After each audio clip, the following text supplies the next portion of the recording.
الحمد لله وكفى والصلاة والسلام على خاتم الرسل وسيد الأنبياء وعلى آله وأصحابه الأتقياء.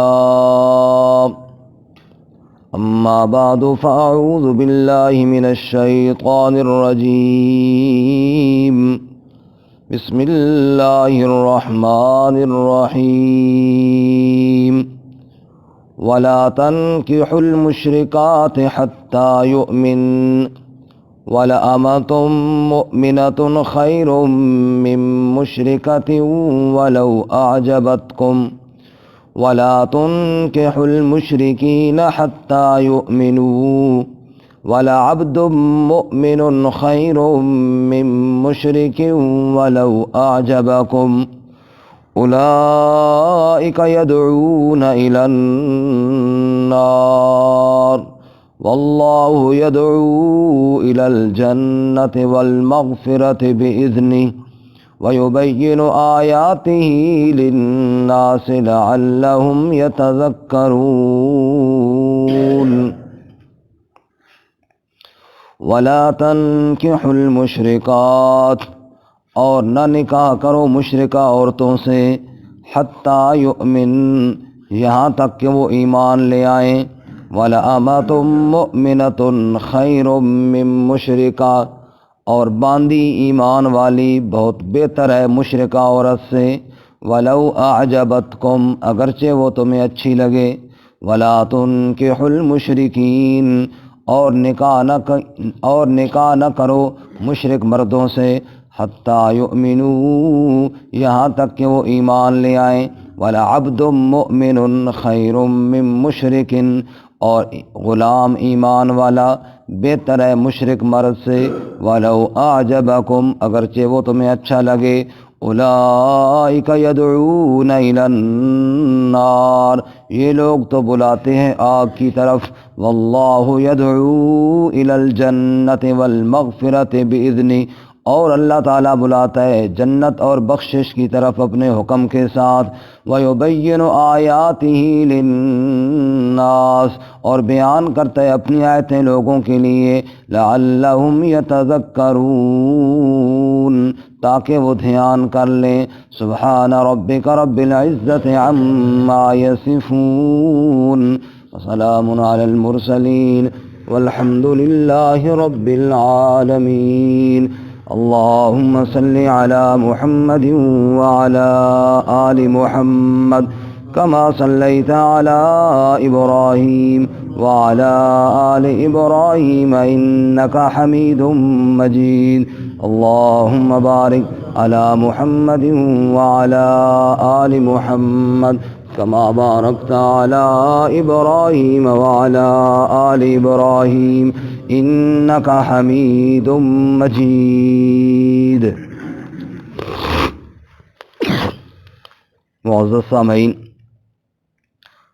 سورۃ البقرہ کا 27واں رکوع آیت نمبر 221 آپ کے سامنے تلاوت کی ہے۔ اللہ رب العزت اس کے مطابق صحیح بیان کی توفیق عطا فرمائے اور ہمیں قرآن و سنت پر عمل کرنے کی توفیق عطا فرمائے۔ اصلاح معاشرہ کے قوانین میں سے اس سے قبل آپ حضرات نے سنا کہ شراب اور جوئے کے متعلق اللہ تعالیٰ نے حکم ارشاد فرمایا کہ ان میں بڑا گناہ ہے اور نفع کوئی نہیں، نفع بہت کم۔ اسی طرح یتیموں کے بال کے بارے میں فرمایا کہ ان کی اصلاح کرنی چاہیے، اور اگر آپس میں ملا لو بشرطے کہ فساد کی نیت نہ ہو تو اللہ تعالیٰ تمہیں اس کی رخصت عطا فرماتے ہیں۔ اور آج کے سبق میں ایک اصلاح معاشرے کا چوتھا حکم ہے، وہ نکاح سے متعلق ہے کہ نکاح کے وقت رشتوں میں کیا چیز دیکھنی چاہیے۔ رسول اللہ صلی اللہ علیہ وسلم نے ارشاد فرمایا، عورت سے نکاح کیا جاتا ہے 4 باتوں میں سے کسی وجہ سے، یا تو اس کے حسن و جمال کو دیکھ کر، خوبصورتی کی وجہ سے رشتہ پسند کر کے نکاح کیا جاتا ہے، یا بعض دفعہ مال دیکھ کر اور مال کی لالچ میں نکاح کیا جاتا ہے، اور بعض دفعہ حسب نسب کو دیکھ کر بڑا اونچا خاندان والا ہے جی، اور بعض دفعہ مال، حسب نسب، حسن کو چھوڑ کر ایمان کو دیکھا جاتا ہے۔ رسول اللہ صلی اللہ علیہ وسلم نے ارشاد فرمایا تم ایمان کو پہلے دیکھا کرو۔ اس کا مطلب یہ نہیں ہے کہ ایمان ہو تو مال نہ ہو، اور ایمان ہو تو حسب نسب اور حسن نہ ہو، لیکن بنیادی طور پر جس چیز کو دیکھا جائے وہ ایمان دیکھا جائے۔ باقی چیزیں تو پھر ساتھ اللہ تعالیٰ دے دے تو بہت اچھی بات ہے، لیکن بنیادی طور پر ایمان۔ اگر ایمان نہیں ہے اور عورت مشرکہ ہے اور اسی طرح کافرہ ہے تو اس کے ساتھ نکاح نہ کیا جائے۔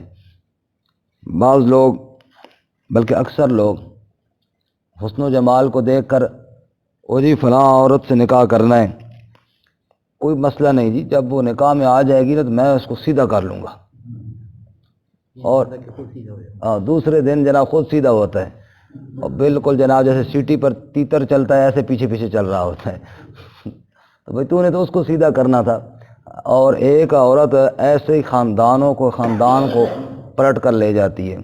آپ نہیں بتا رہے تھے کہ ترلائی میں ایک عورت آئی تھی، آپ دیکھو ایک ایسا جو کہ مقامی ترلائی کیا نا، یہ بتاتے ہیں کہ ترلائی میں اچھا کوئی شیعہ نہیں تھا، ایک اور دو عورتیں آئیں ادھر سے نکاح کر کے، آج دیکھ لیجئے آدھے سے زیادہ وہ جناب شیعوں کا قبضہ ہے وہاں پہ، تو پورے خاندانوں کو پلٹ کر لے گئی ہیں۔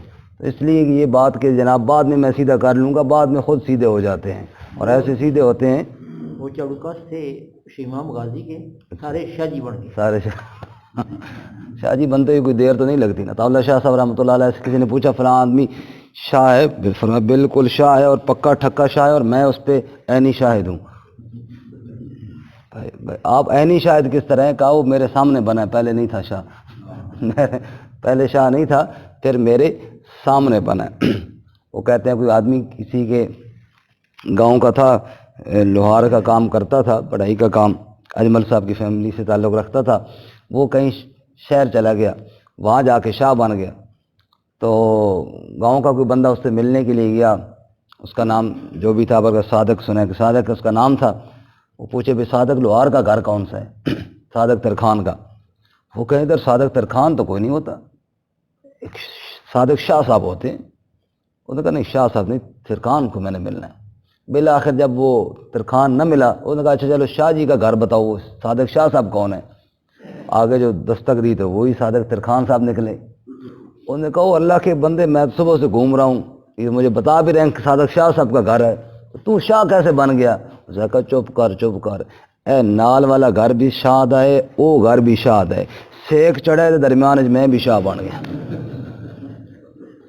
سیک چڑھنے سے شاہ بن گیا ہوں۔ یہ ساری باتیں ایک کمائی کا ذریعہ بھی ہے، اور ساری اللہ تعالیٰ اس سے محفوظ فرمائے۔ مگر بات یہ ہوئی، ہاں یہ تو اجمل صاحب ویسے ہمارے پیر ہیں جی۔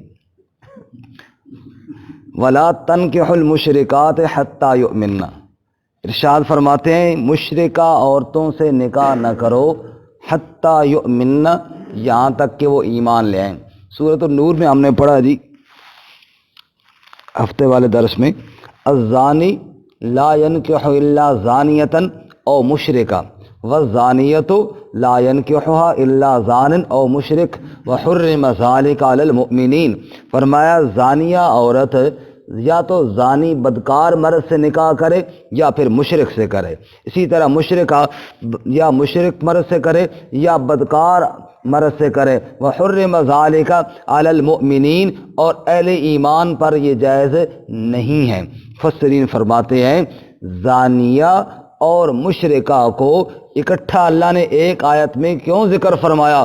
فرماتے ہیں اس لیے فرماتے ہیں کہ یہ دونوں جو ہیں یہ بے شرمی میں برابر ہیں، اس لیے کہ زانیہ نے اپنے جائز شوہر کو چھوڑ کر بدکاری کی طرف رخ کیا، اور اسی طرح مشرکہ نے اپنے رب کو چھوڑ کر غیر کی در کی طرف رخ کیا۔ فرمایا کہ دونوں بے شرمی میں برابر ہیں، اس لیے اللہ تعالیٰ نے دونوں کو اکٹھا ذکر کر دیا۔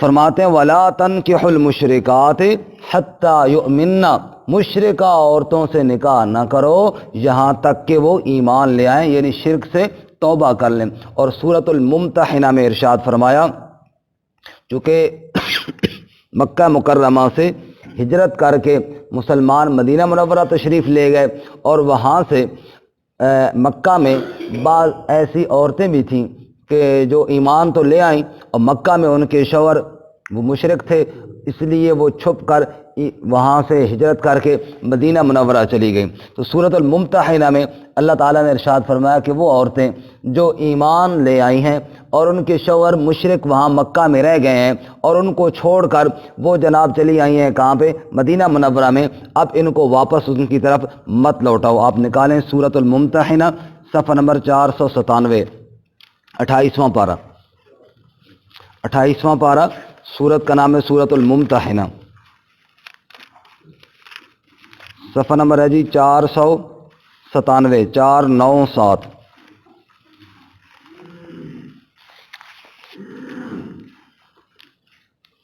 آیت نمبر 9 ختم ہو رہی ہے اور آیت نمبر 10 شروع ہو رہی ہے۔ سورۃ الممتحنہ صفحہ نمبر 497، 4، 9 اور 7، 497، سورۃ الممتحنہ آیت نمبر 10۔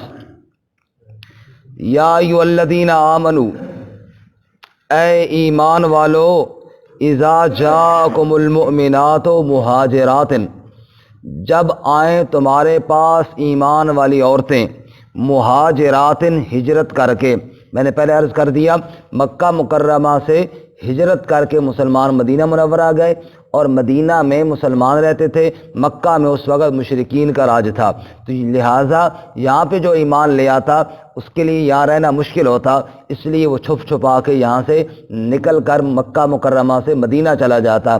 اب اگر کوئی عورت ایمان لے آئی مکہ مکرمہ میں، اس کے خاندان والے، اس کے رشتہ دار، اس کا شوہر سب کیا ہیں؟ مشرک ہیں، ظاہر ہے وہ چھپ کر وہاں سے نکلتی اور مدینہ پہنچتی۔ یا ایھا الذین آمنوا، اب مدینہ والوں کو کیا حکم ہے ان عورتوں کے بارے میں؟ یا ایھا الذین آمنوا، اے ایمان والو، اذا جاءکم المؤمنات مہاجرات، جب آئیں تمہارے پاس ایمان والی عورتیں مہاجرات ہجرت کر کے، فامتحنوہن، ان کا امتحان لے لو۔ یعنی پہلے یہ بات غور کر لو کہ واقعی ایمان کی وجہ سے آئی ہے، کوئی اور وجہ تو نہیں ہے، یہ پہلے جانچ پڑتال کر لو، تسلی کر لو کہ ایمان کی وجہ سے آئی ہے، کسی اور معاملے میں تو نہیں آئی ہے۔ باقی اللہ عالم بایمانہن، اللہ خوب جانتا ہے ان کی ایمان کو۔ اصل میں ایمان تو دل کی ایک چیز ہے نا، اس لیے ساتھ وضاحت فرما دی، اصل تو اللہ ہی جانتا ہے، لیکن بظاہر جتنا تم سمجھ سکو اور کوشش کر سکو یہ کوشش ضرور کرو اور تحقیق کرو کہ کیا یہ واقعی اس کی ہجرت ایمان کی وجہ سے ہوئی ہے یا کوئی اور غرض ہے۔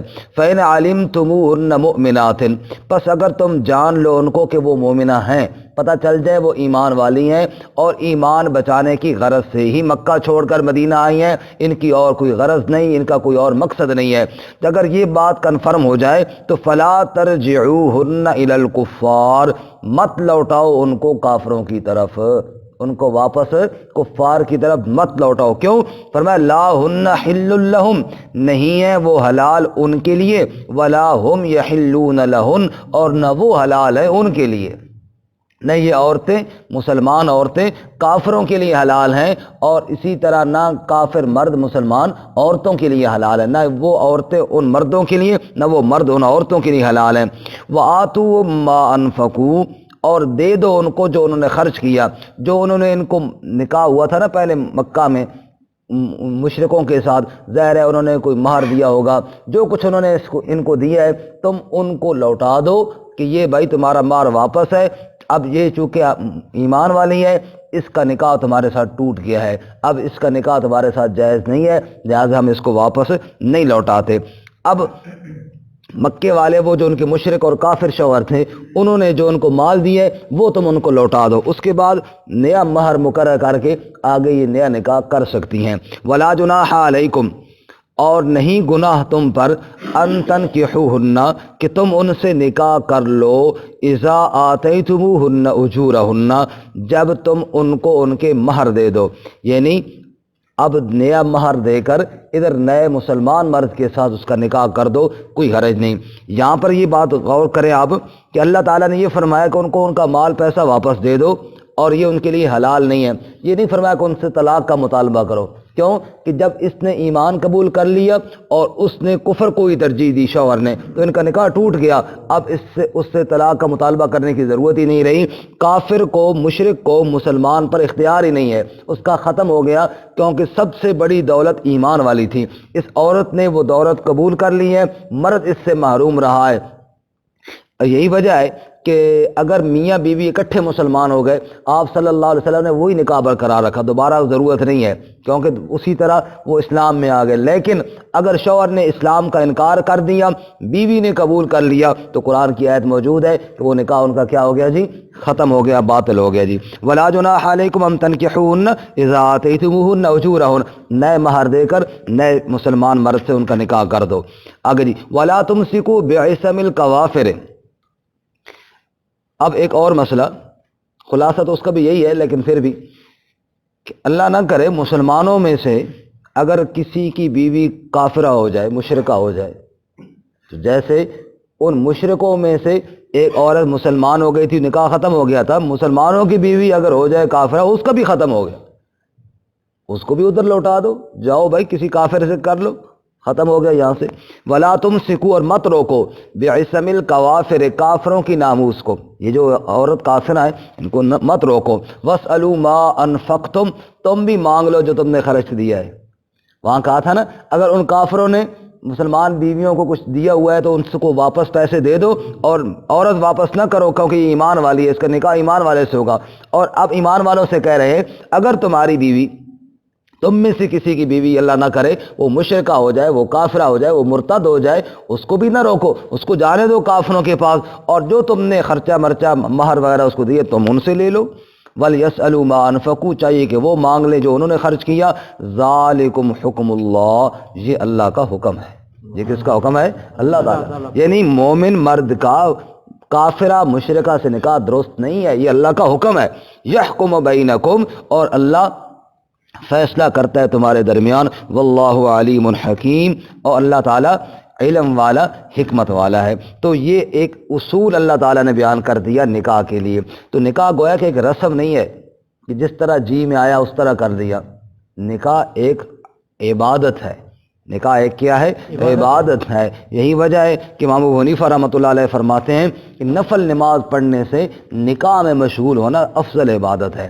کیوں کہ فرائض تو چلو فرائض ہوئی، نفل نماز ایک زیادتی ہے اپنی طرف سے، جو بندہ کرے ثواب کا کام ہے، اچھا عمل ہے، لیکن نکاح کرنے والا آدمی اپنے آپ کو گناہوں سے محفوظ کرتا ہے، تو یہ اس کے اوپر زیادہ ضروری تھا، اس لیے یہ اس سے بھی زیادہ افضل ہے۔ لیکن نکاح میں کچھ شریعت کی حدود اور شریعت کے قیود ہیں، حدود و قیود کا خیال کرنا بہت ضروری ہے۔ صرف مال پیسہ اور دنیاوی مفاد کو دیکھنا یہ جائز اور درست نہیں ہے۔ واپس آئیے۔ وَلَا تَنكِحُوا الْمُشْرِكَاتِ حَتَّى يُؤْمِنَّ، مشرکہ عورتوں سے نکاح نہ کرو جب تک کہ وہ ایمان نہ لے آئیں۔ یہاں پہ ایک اور مسئلہ جو سورۃ المائدہ میں بیان ہوا، والمحصنات من المؤمنات والمحصنات من الذین اوتوا الکتاب من قبلکم، وہ یہ ہے کہ اگر اہل کتاب عورت ہے، اہل کتاب عورت ہے تو اس کے ساتھ نکاح کی رخصت اللہ تعالیٰ نے خود دی ہے سورۃ المائدہ میں۔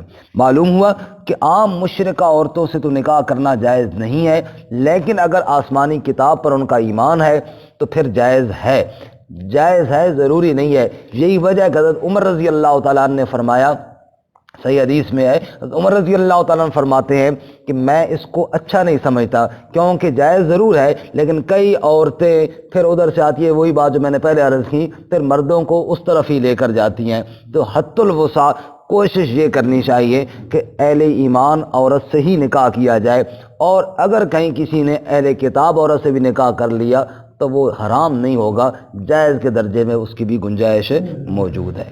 وَلَا تَنكِحُوا الْمُشْرِكَاتِ حَتَّى يُؤْمِنَّ وَلَأَمَةٌ مُؤْمِنَةٌ خَيْرٌ مِّن مُشْرِكَةٍ، اور ایمان والی لونڈی، ایمان والی باندی بہتر ہے مشرکہ سے۔ دیکھو جی اب تو چونکہ باندیاں نہیں ہے، باندی کا وہ درجہ نہیں ہوتا جو آزاد عورت کا ہوتا ہے، اسی لیے باندی سے نکاح کرنا کوئی پسند بھی نہیں کرتا تھا کہ جناب میں باندی سے اور لونڈی سے، خادمہ سے میں کیسے نکاح کروں۔ لیکن یہاں پر اللہ تعالیٰ ایمان والی عورت کی عظمت کو بیان کر رہے ہیں، فرمایا ایمان والی عورت کی اتنی عظمت ہے، اتنی شان ہے، اتنی مقام ہے کہ اگر وہ باندی بھی ہو نا تو اس آزاد عورت سے جو مشرکہ ہے وہ باندی افضل ہے۔ یہ ہے عزت ایمان کی۔ ہمارے استاد فرمایا کرتے تھے، اللہ کی رحمتیں ہوں، فرماتے ہیں کہ عزت ساری اللہ کا حکم ماننے میں ہے۔ دیکھو جی، یہ ایک عضو ہے نا، ہاتھ، یہ ایک ہاتھ عضو ہے، فرمایا کہ جس نے چوری کی ہے اس کا ہاتھ کاٹو، جس نے چوری کی ہے اس کا ہاتھ کاٹو، اور کسی پر تہمت لگائی ہے اس کو 80 درے مارو، اس کو کیا مارو جی؟ 80 درے۔ اتنی شان ہے مسلمان کی، اس کے خلاف کوئی بات کرے اس کو درے مارو، اس کا کوئی مال اٹھائے اس کا ہاتھ کاٹ کر پھینک دو۔ عزت ہے اللہ تعالیٰ کے ہاں کس کی؟ اہل ایمان کی۔ تو اللہ کے ہاں بڑی عزت ہے ایمان کی، اہل ایمان کے جان مال کی تو عزت ہے ہی ہے، اہل ایمان کا بول ضائع نہیں جاتا۔ یہ جو نکاح میں پوچھتے ہیں جی قبول ہے، جی قبول ہے، بس ایک بول ہی ہے نا، تو اللہ تعالیٰ نے اس بول کی کتنی قدر کی اور کتنی عزت کی ہے کہ صرف قبول ہے کہتا ہے بس عمر بھر کے لیے جناب رجسٹر ہو جاتا ہے۔ اور اسی طرح جب طلاق دیتا ہے تو وہ بھی ایک بول ہی ہے نا، ایک اہل ایمان کا بول ہی ہے، تو بول کی بڑی قیمت ہے، ایمان والوں کی اللہ کے ہاں بڑی قیمت ہے۔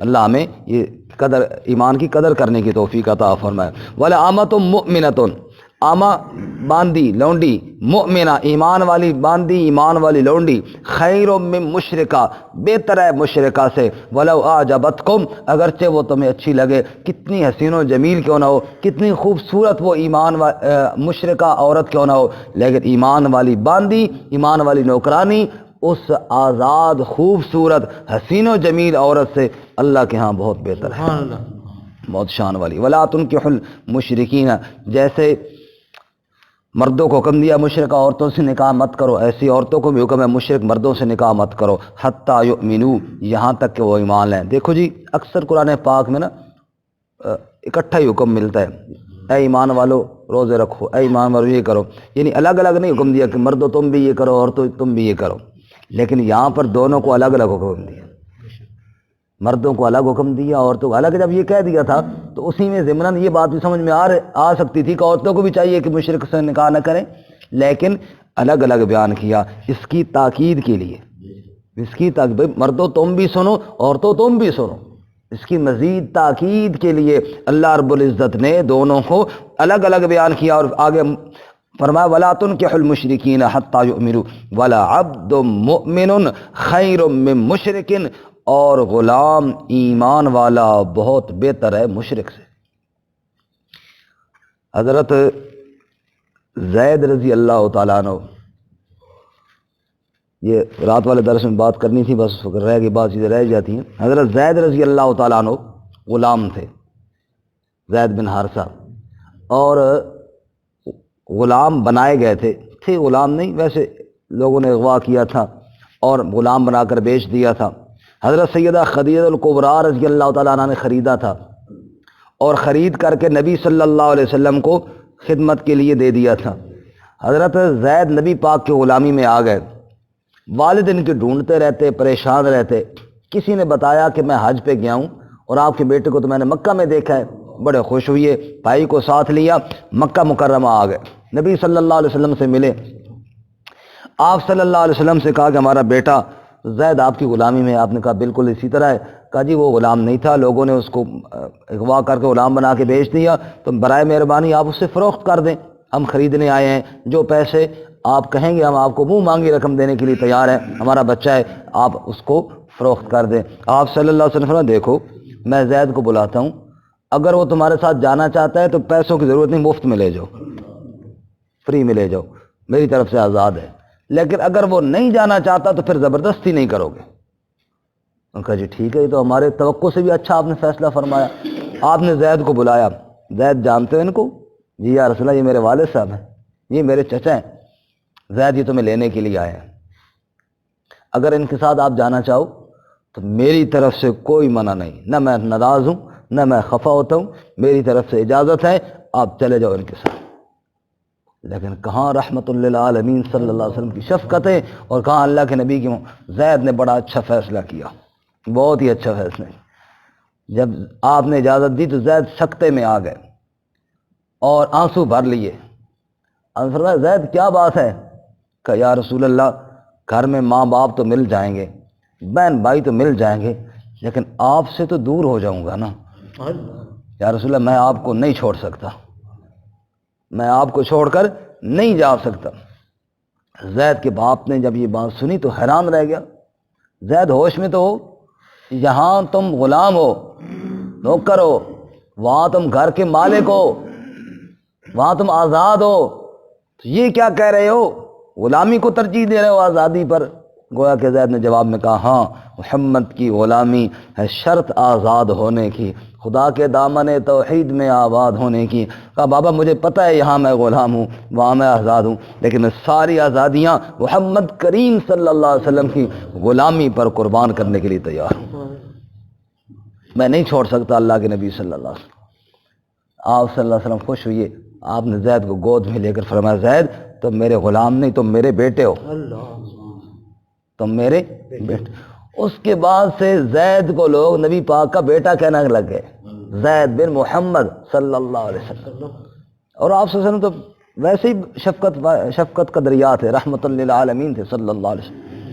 اب زید نبی پاک کے بیٹے مشہور ہو گئے، زید جوان ہوئے، آپ صلی اللہ علیہ وسلم کو ان کی شادی کی فکر ہوئی۔ آپ نے پیغام بھیجا اپنی پھپھی کی بیٹی حضرت زینب کے گھر۔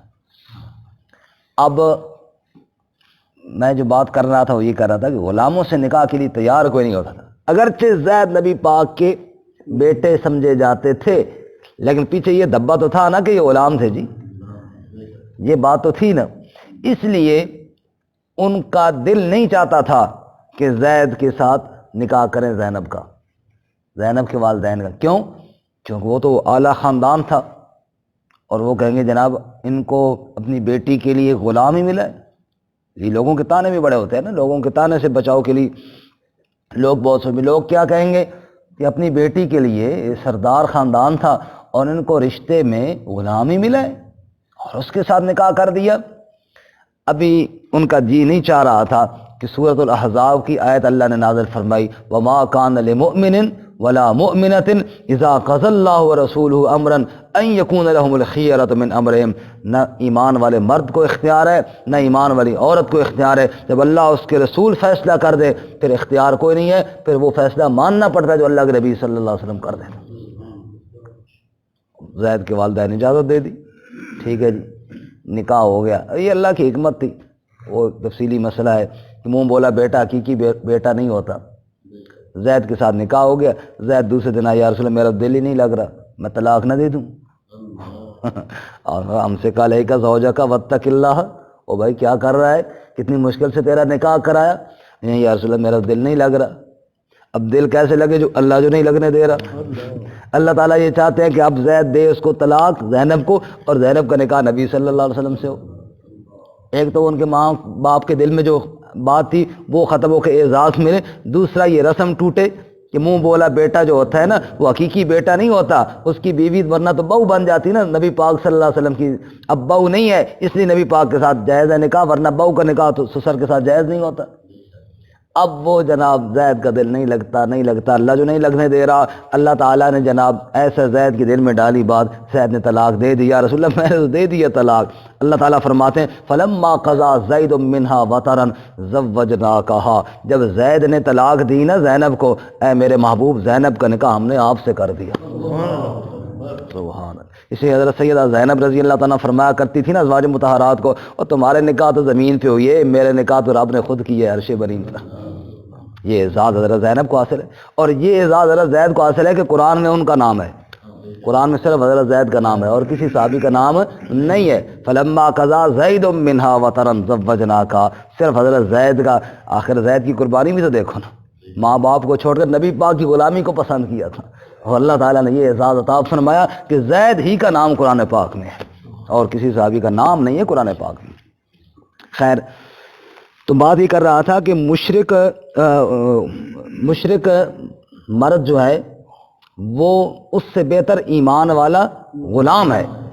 حالانکہ غلاموں کو لوگ اتنا، یہ سارا واقعہ میں نے ایسے سنایا کہ غلاموں کے ساتھ نکاح کرنے کو لوگ اچھا نہیں سمجھتے تھے، لیکن اللہ تعالیٰ نے بتایا مشرک سے پھر بھی غلام بہتر ہے۔ مشرک سے غلام کیا ہے؟ وَلَعَبْدٌ مُؤْمِنٌ خَيْرٌ مِّن مُشْرِك، غلام ایمان والا بہت بہتر ہے مشرک سے۔